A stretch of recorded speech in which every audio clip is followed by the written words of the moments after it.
All right, let's talk about something that's, well, it's really tough. It's something so many of us go through behind closed doors.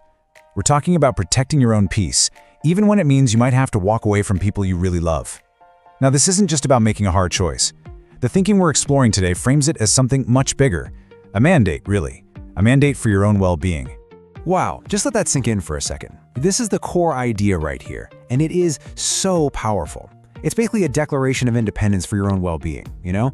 It just slices right through all that guilt and all that feeling of obligation. The whole point is that your safety, and we're talking emotional, mental, and physical, it's not up for debate. You know, we hear it our whole lives, right? Family is forever. But what happens when those family ties start to feel toxic? When they feel like they're actually pulling you apart instead of holding you together? That's the tough spot we're getting into. How do you protect yourself when the people you love are also the source of the pain? So here's what's really interesting about this approach. It's not just about, having an emotional reaction and storming off. No, it's presented as a decision that's based on some really solid, clear logic. It's the logic of self-preservation, plain and simple.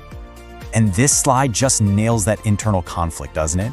On one side, you've got this huge weight of what society tells us. Family is everything. Loyalty has to be unconditional. But then on the other side, you've got this personal mandate, this deep need for your own well-being, and that says, hold on, my peace comes first, and respect, that's not optional. So how do you actually enforce that personal mandate? Well, the main tool is something we hear about a lot, boundaries. But it's so important we get this right. Boundaries aren't walls you build to punish somebody. They're not about getting revenge. Think of them more like fences. They're there to protect your own inner world, that sanctuary of your mind and spirit. Okay, so to help us kind of navigate all this, the material we're looking at lays out seven hard truths. Let's think of them as a roadmap, something to give us a little clarity when we're facing what can be a super confusing and honestly a really painful decision. Let's dive in. All right, number one. And this one's tough, but it's absolutely crucial. Your peace is your responsibility, nobody else's. You can't just wait around hoping someone else will ride in and save the day or fix a toxic situation. You have to be your own hero here. Next up, the second truth. And this one takes us right back to that quote we started with. You don't owe anyone an explanation. Seriously, the act of protecting yourself is all the justification you need. You don't have to get into a big argument or try to win a debate. Just setting that boundary, that's a complete sentence, period. And the third truth. Now this is a huge one. Just because you share a bloodline or have known someone forever, that is not a free pass for them to disrespect you. The idea here is that respect is the bare minimum for any healthy relationship, and slapping the family label on it doesn't change that. There are no exemptions. Number 4, and this one is all about intent. Let's be really clear about this, because it's all about your motive. When you set a boundary, or even if you have to walk away, your goal isn't to hurt them. The goal is to stop your own hurt. It's an act of self-preservation. It's about health, not about malice or aggression.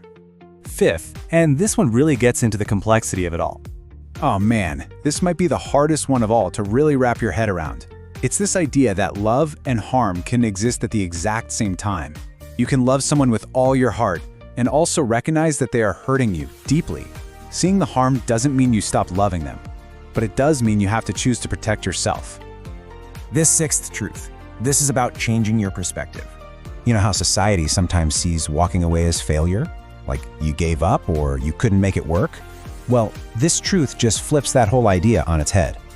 Deciding to end a cycle of pain, refusing to be a part of the dysfunction anymore, that isn't failure. That is an incredible act of strength and courage. And finally, number 7. This might be the most vital one. This whole painful process, it's not actually about destruction. It's not about tearing down a family. It's about repair. It's about giving yourself the room to breathe, the safety you need to heal, and to mend your own spirit into someone who's even stronger than before. So, we've gone through all 7 of those hard truths. What's the bottom line? What's the big takeaway? It's this. Your peace isn't some optional extra. It's not something you should have to ask for politely or negotiate over. It's your fundamental right. It's a personal mandate. And really, this is what it all boils down to. When you finally make that choice to set those boundaries to protect your own well-being, you are sending the loudest, clearest message you possibly can. You're saying, I am worth protecting. It's the ultimate act of self-respect.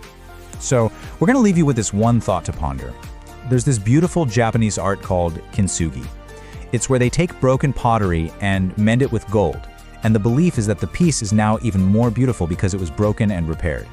So the question for you is, if your piece has been broken, what gold are you going to use to repair it?